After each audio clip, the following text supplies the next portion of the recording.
Hindi na nakapalag sa pulisya ang lalaking scammer umano at nagpapanggap na broker ng petroleum products mula sa ibang bansa. Ang mailap na suspect na ilang taon na nagtago, milyong-milyong piso raw ang natangay mula sa mga biktima. Nakatutok si John Consulta, exclusive.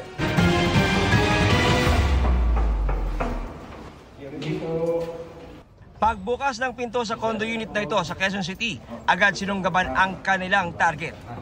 Mga pulis kami na NCRPO sa Arsog. Ngayon, ikaw ay aming inaaresto sa sala mong estafa. Arestado ang 37 anyos sa suspect sa kasong estafa at bouncing check law na sa kabila ng mga warat at pagtugis ng mga law enforcement group ay ilang taon ding nakapagtago. Tumambad sa mga operatiba ang ginagawang presentation ng suspect na hinihinalang gagamitin sa kanyang susunod na bibiktimahin. Ang pakilala niya is parang broker siya. May connection siya sa mga nagpaparating ng petroleum product from Singapore and Malaysia. May front pa siya na magkakaroon ng memorandum of understanding. Then only to find out na wala talagang effort, walang brokerage na nangyayari, walang dumarating talaga.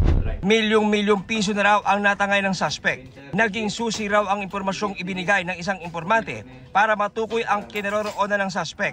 Sinusubukan pa namin kuhanan ng pahayag ang suspect na nakapit ngayon sa Camp Bagong Diwa. Payo ng NCRPO sa iba pang naging biktima ng modus ng suspect na dumulog sa kanila para maghain ng reklamo.